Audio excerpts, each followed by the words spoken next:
Hello everyone! I'm Mimi Navales and welcome to Bulilit 101. Join us as we learn, play, and grow with the ECCD Council. Once your child reaches the age of 3, he or she now becomes a preschooler. Ito yung mga panahon na bigla na lang tayong magugulat kasi biglang ang bilis pala talaga nila lumaki. From newborns who needed all your attention to the toddler years where they explored everything with wide and curious eyes, the preschool years now introduces them to a bigger world filled with endless possibilities. Given these changes, ano nga ba ang pwedeng gawin ng mga magulang, teachers, at primary caregivers upang mas maintindihan ang stage na ito? Ano din ba ang mga dapat gawin upang mapalaki ng maayos at masiyahin ang mga bata during these years? Stay tuned and let us help you answer these questions in another informative episode of Bulilit 101.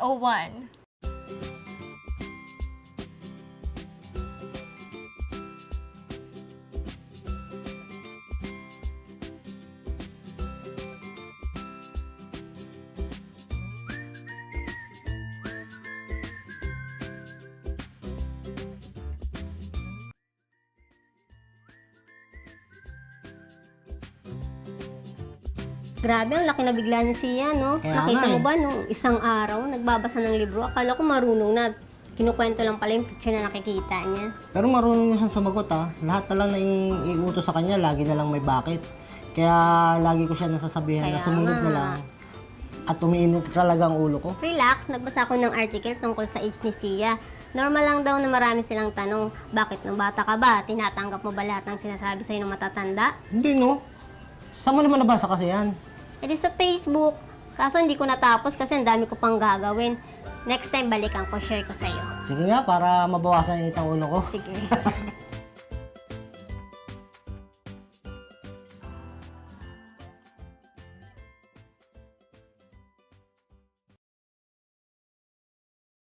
So ano ang usual na napapansin natin sa ating mga preschoolers?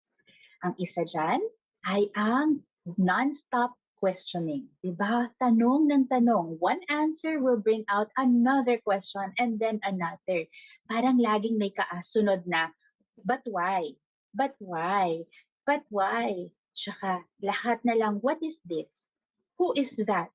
Tapos lahat ng pwede nilang itanong ay itatanong na nila. So that is very usual sa ating mga preschoolers. Tapos, ito rin yung panahon na madali silang ma-distract. Okay? Pag may ginagawa sila, tapos may narinig sila na tunog, madi-distract na sila dyan. That is typical. Okay? And that is to be expected sa ganitong age. Ang isa pa na madalas nating mapansin na during this time ay ang kanilang pagpapahalaga sa independence. Na parang lahat ng bagay, I can do this, kaya ko na to, I'll do this. At gusto nila na sila yung gagawa. Tapos, lagi nang makikita mo na sila, dami nilang ginagawa sa bahay kasi gusto nilang i-try. Ito yung panahon na gusto, parang minsan feeling mo, nagpapakitang gila sila na, look, di ba? Lagi sila, look, mommy, tingnan mo, mommy, kaya ko na to. Ganyan. So, ito yung panahon na yun. So, they view their independence and they value it very much, okay? And then mapapansin din natin that they are starting to become better or they're already improving sa kanilang self-regulation. Meaning na ma-manage na nila yung kanilang emotions most of the time, yung kanilang behaviors na address na rin nila at alam na nila to control most of their behaviors. But then again, we have to keep in mind that they are still young. They are still governed primarily by their emotions and their feelings.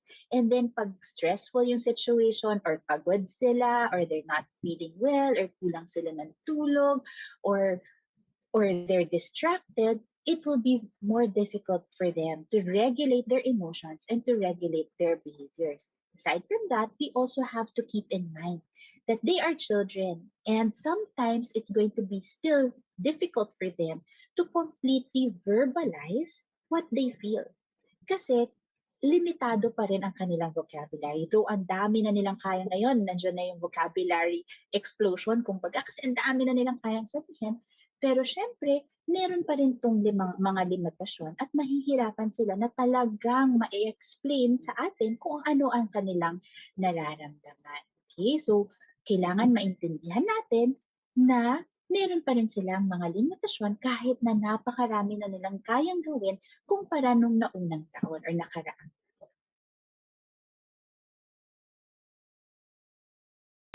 Tara, kakain na tayo. Siya, ikaw naman maglagay ng kutsara dito. Bakit po? Bilang isang pamilya, anak, dapat nagtutulungan tayo. Sige po. Salamat, ate. Ay, very good talaga yan, ah. Galing naman. Thank you. Oops. Oh, sabi mo. Sorry, Daddy. Lilinisin ko na lang po. Okay, sige, kuha ka na lang ng pamunas.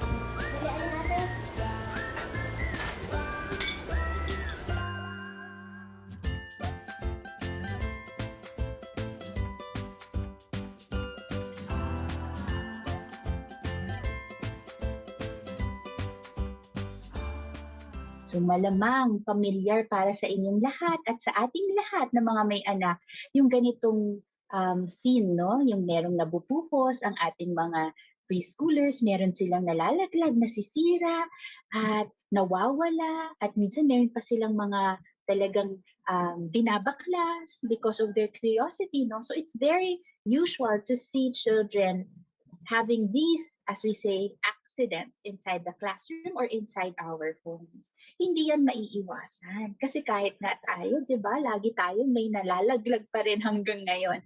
And what more for young children? Pero as parents and teachers, we need to know that these are to be expected. No, these accidents, though how well-meaning the children are, meron pa rin talagang mga accidents na mangyayari. So, ano ang pwede natin gawin? Una sa lahat, huwag po tayong sisigaw. No, na pag may nalaglag, kasi minsan ang mga bata, mas natatakot pa sila dahil sa reaction natin. No, yung parang, minsan pa nga may gagawin pa lang sila, ang natural reaction na natin, hala, hala, hala, hala, hala. Yan. So pag ganun, lalo sila nakaka-develop ng takot. No? Nagiging unsure sila. Tapos, natatakot pa sila pag sila ay nagkamali dahil sa reaksyon na pinapakita natin. Kunwari may nabuo sila katulad ng nakita natin kanina. Kung tayo ay magre-react na nagagalit, sumisigaw, then malamang yung bata magiging mas takot na siya na magsubok gumawa ng ibang mga bagay on his or her own. Instead, what we can do is to make this and turn this into a learning opportunity para matulungan din ang pag-regulate ng behavior ng ating mga anak, ang ating mga estudyante, at ma-foster pa ang kanilang independence. So, paano natin gagawin to? Imbes na sumigaw tayo na, hala, nakabuhos ka na naman, nabuhos mo naman, ang dumi-dumi, ang kalat-kalat, ang lakit-lakit. Instead na maging ganun tayo, pwede nating reaction ay tanungin sa kanya anong pwede nating gawin. Okay, di pwede katulad kanina, ang sabi 'di ba ng bata, punasan. Buti nga na siya pa ang nagbigay ng suhestyon na punasan yung kanyang natakot. So maganda na ang ibibigay natin ay mga appropriate consequences. Kunwari, pag may nabuhos, papunasan. Pag may nalaglag at naikalat, ipaligpit. Pag biglang nasulatan ang dingding, papunasan sa kanila or palinisan sa kanila. Mas maganda na yung gagawin nila ay may kinalaman or appropriate na consequence dun sa kanilang behavior na naganap. And just treat it as a learning opportunity. And I'm sure, mas magiging maingat na sila moving forward. So, paano pa natin i-build or i-foster ang kanilang independence? Sabi nila, we have to think of or remember two things. First is, let's resist doing things for the children. You know, meron ng sikat na kataga no na if we do for children what the children can do for themselves, we are performing a disservice to them. We are not respecting them. If we try to do everything for our children, I know mahal na mahal natin ang ating mga anak, no? Mahal na mahal natin sila na parang minsan ayaw natin silang nahihilapan. Pero if we continue to do things for them, kahit kaya naman nila, parang we are disrespecting them at nagbibigay tayo ng disservice sa kanila kasi hindi natin sila natutulungan. And in fact, mas magiging detrimental pa ito sa kanilang development at sa kanilang ng kanilang independence. Kunwari, kaya naman na nilang subuan ang sarili nila. Yes, magkakaroon ng maraming spills yan. It's normal. May matatapon sila pag kumakain sila. Pero gusto natin subukan pa rin sila. Hindi na po dapat ganoon. We have to make our children do the things that they can do. Do them, and that we need to encourage them to do these themselves. Hindi na po natin kailangan gawin ito para sa kanila. Okay, so make sure to encourage them to try to do things. Let's resist the urge to help them and do things for them. Kasi kaya na nila yun. Pati yung pagbibihis ng damit, minsan mas matagal, I know, at nakakainip. Naramdaman ko rin po yan. Yung parang ang tagal nila magsapatos, ang tagal magsuot ng damit. Pero kung tayo ang palaging magbibihis sa kanila, kailan pa sila matututo? Diba nakakalungkot? Kung 7 years old at hindi pa rin sila marunong magbihis ng kanilang mga sarili at hirap pa rin sila at hindi pa rin sila nakakaligo mag-isa, we need to help them build their independence. Okay, so yun yung first na dapat gawin, no? This next one is we need to let children go through problems and figure out the possible solutions to these problems rather. So pag meron silang na-encounter na parang kunwari, meron silang hindi makuha or hindi mailabas or hindi maipasok or maayos, huwag natin ibigay agad yung solusyon. Let them try it out. Let them try to practice their critical thinking to figure out a better way or a solution to a common problem. Kasi po mga mommies and daddies, pag tayo lagi ang nagbibigay ng sagot, hindi natin natutulungan ang kanilang neurons, kanilang mga brains na magkaroon ng mga connections. Imbis na gumagana at napapractice nila ang kanilang critical thinking, pag inuunahan natin, sayang yung learning opportunity. Minsan pa pag tinatanong natin sila tapos hindi sila sumagot agad, tayo na yung nagbibigay ng sagot. Yung kunwari, may nagtanong sa kanila ng how old are you? Very simple lang. Tapos pag medyo matagal sumagot, tayo ang sumasagot para sa kanila. Mas maganda po na hintayin natin na sila ang sumagot. Kasi tandaan po natin, a typical preschooler will require around, sabi ng mga nabasa ko, 8 seconds for them to process. That's an average. So some may need less than 8 seconds to respond right away. Lalo na pag may tinanong ka sa kanila, kunwari, para saan ba tong gamit na to? Okay. Wait a few seconds. Okay. And then let them process the question first. Huwag yung may tinanong ka, ikaw na rin magbibigay ng sagot kasi medyo nabagalan ka. Okay. Children may need more time to process the question that they were asked. Okay? And then mas maganda na hindi rin galing sa atin ang mga kasagutan. If we ask them a question, let's help them find out the answer. We are not supposed to be the ones na tagabigay ng answer sa kanilang mga problema. No? We are here to facilitate the learning. So we can ask them more questions, provide cue or sa mga teachers, ang tawag namin ay scaffolding, para alam nila ano pa yung mas makita nila yung mga possible solutions. Pero hindi dapat sa atin. Okay? At hindi tayo po ang laging magsisave ng day. No? Lalo na para dun sa inyo, kasi ako more than one ang aking anak, I'm sure nararanasan nyo yung nag-aaway sila. No? Pag tayo lagi ang papasok at manghihimasok at magta-try mag-settle ng kanilang mga arguments or disagreements, ganyan, mahihirapan ang ating mga anak na matuto ng kanilang problem solving and kanilang interaction with others. Nahihirapan tuloy sila ma-practice yung kanilang haggling skills, communicating skills, yung kanilang pag-compromise with other people. So kunwari nag-aaway yung mga anak ko noon, and then may magsusumbong na isa, ang sasabihin ko, I think you can talk about it. I think you can find a solution for that. Pwede niyong pag-usapan yan. Balitaan niyo na lang ako kung meron na. Pero syempre, papanoorin mo sila or papakinggan mo sila. Hindi lahat ng pag-aaway ng ating mga anak ay kailangan nandun tayo at tayo ang nagsosolve. O mag-sorry ka kay ganito, maghatian ka. Kasi they are able to create their compromises. They can cooperatively answer these questions on their own. They just need to practice it. Okay? At ano naman yung pangatlo? Ang pangatlo is, please do not try to redo things that they do. Alam niyo po, nakakalungkot minsan, no? Like ako as a preschool teacher, for years, I have seen some parents and some caregivers, no, redo the work of the children. Ano pong message ang mabibigay natin sa mga bata when we redo the things that they do? Nabibigay natin na mensahe ay hindi okay yung ginawa.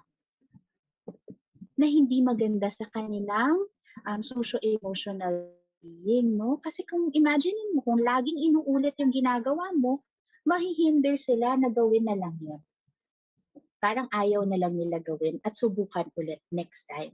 Ganon din sa mga self-help skills tulad ng pagbibihis. Madalas sa preschooler yung baliktad yung sapatos. No? Yung pangkanan nasa kaliwa at yung pangkaliwa nasa kanan, or baliktad yung t-shirt, nasa likod yung harap, yung tag nandito sa harap. Iwasan po nating palitan yun at sabihin na, hala, mali na naman baliktad, tas tatawanan pa natin sometimes, or paglabas pa lang, babaliktarin na natin agad. No, what we can do is to actually praise their effort. Wow, alam mo, ang hirap isuot yung t-shirt mo, pero nasuot mo. Ang hirap naman magsuot ng sapatos. Ang hirap magtali, no? Kaya medyo matagal, pero at least nagawa mo or sinusubukan mo. Always focus on the effort. Tapos ang tanong, pwede na po bang bigyan ng chores ang ganito kababatang mga bata?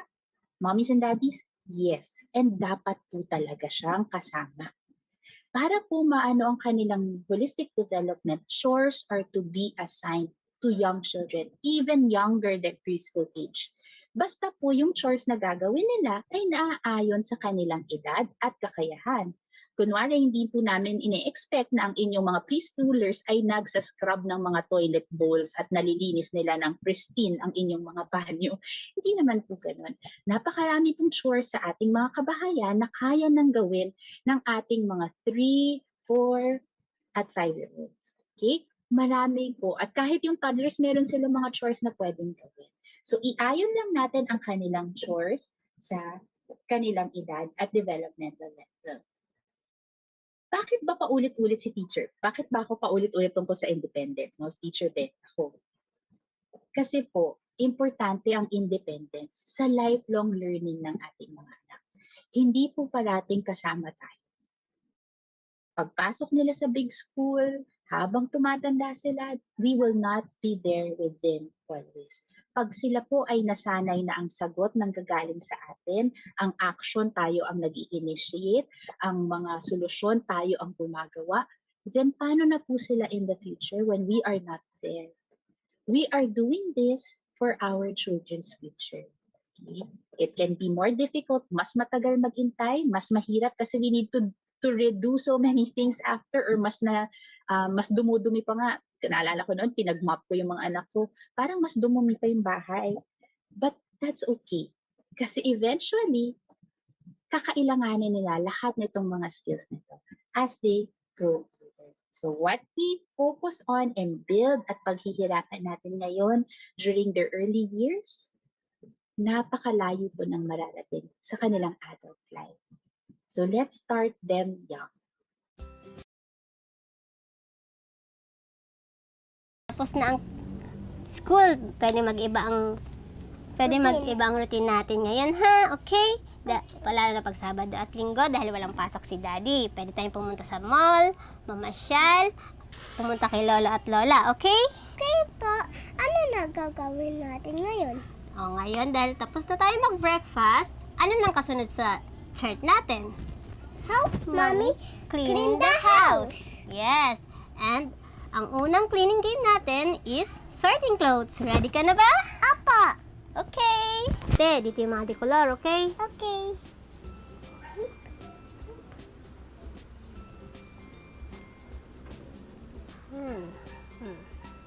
Mami, pagod na po ako. Pwede po ako basa ng libro? Sige, tapusin mo muna yung isang libro, tapos tulungan si Mami mag-prepare ng lunch, okay? Okay po. Mwah!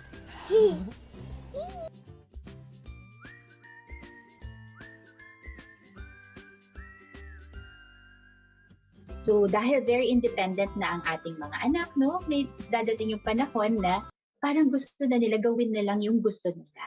So, kailangan din natin silang ma-encourage na makipag-cooperate or mag-cooperate with the tasks assigned to them or the routine. So, the best way to do that is to have a routine.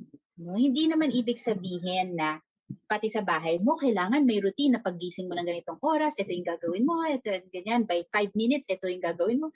Hindi naman po yun kailangan. Sa classrooms po kasi gumagawa talaga tayo ng routine chart. So sa bahay, hindi natin kailangan talaga ng nitty-gritty na routine chart, ng very specific, no? Pero kailangan pa rin, meron silang sinusundan na routine kahit na summer. So meron pa rin silang set routine na usual na ginagawa nila, na consistent na ginagawa nila, para alam nila kung anong mangyayari and what comes after. Kasi nabanggit din before, no, na pag hindi consistent ang routines ng mga bata, lalo na sa first few weeks ng classes, sa mga nasa classroom, ay nagkakaproblema yung mga bata dahil nawawalan sila or ang kanilang sense of security. Because children need to know what will come after. Okay, so a consistent routine will help that. So ulitin ko lang ha, ang routine chart na kalimitan nating nakikita sa mga classroom ay hindi required sa mga bahay. Pero kung gusto niyong gumawa, maaari kayong gumawa at ilagay sa inyong mga bahay at pwede ninyo yung maging visual cue sa inyong mga anak ng pagsusundan. But then again, reminder to be flexible about this. Nabanggit din kanina, di ba, na may chores sa bahay. So maganda na may chores sila. Okay, but word of caution, no, hindi laging ready ang mga bata to do their tasks. Hindi laging nasa mood sila. Hindi laging they are okay. Because we too, there are days that we feel that, di ba? At normal lang yon. When they say that they don't feel like to do it, then let's just listen and say, okay, when do you want to do it? So give the choice to them. Yung parang they know na I still have to do it kahit I don't know, but I can still choose when, and then mas napapractice tuloy nila yung kanilang self-regulation. Na alam nila na, siguro later when I'm done doing this, mas gustuhin ko na gawin yung chore natin. So hayaan natin sila magpahinga if that's what they need, and then pwede nila ipagpatuloy. Or you can compromise and say, I can help you. How do you want me, mommy, to help you? Habang ginagawa mo yan para hindi ka masyadong mapagod. So you can talk about that. Make sure that it is something that they know. Huwag din po tayo magbibigay ng chores ng bigla-biglaan na hindi naman nila alam na kanila palang responsibility yun, tapos bigla nating iaatas sa kanila. Talk about it. If you can write it down, you can even ask your child what chores, what particular chores she or he would want to be responsible for. And then you can write it down so that they can see it and be reminded of it. Okay? So encourage the cooperation of your children by being very intentional when you set it with them, and by helping them as you follow through with them, and thanking them after they do their chores. But mommies and daddies, one last tip. Please do not, this is my personal belief, no? Please do not pay your children for the chores. Minsan po kasi yung iba, ang ginagawa po nila, sige, pag naglinis ka or nagwalis ka, bibigyan kita 5 pesos. Remember po, we are not after the reward. The development of the skill is a reward in itself. And chores is a responsibility. So hindi po siya kailangan bayaran. No? A simple thank you and appreciation from us should be enough. Let's not train our children to always work dahil lang may reward silang makukuha for it. Okay? So just encourage them and praise them and thank them. That's more than enough. And then ang laki pa na maitutulong nito sa future life nila.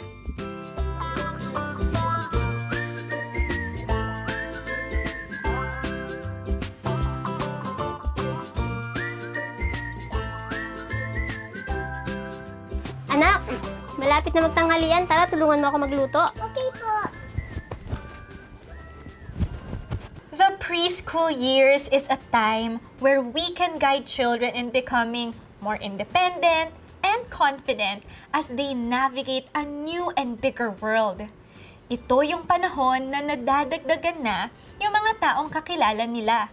Since ito nga yung typical age na kung saan sila ay pinapapasok na sa mga child development centers. So aside from family, nagkakaroon na rin sila ng teachers at friends.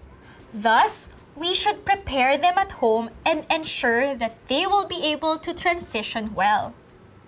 Hindi lang sa school applicable ito, pero pati na rin sa kanilang pakikisalamuha sa mga tao sa kanilang community. Kagaya na lang ng pagpunta sa palengke o grocery, sa ospital, o kahit nga rin sa mall.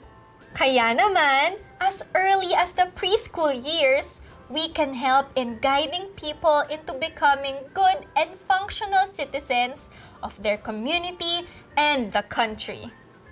Lastly, for all the parents out there, kilalanin natin ang ating mga anak.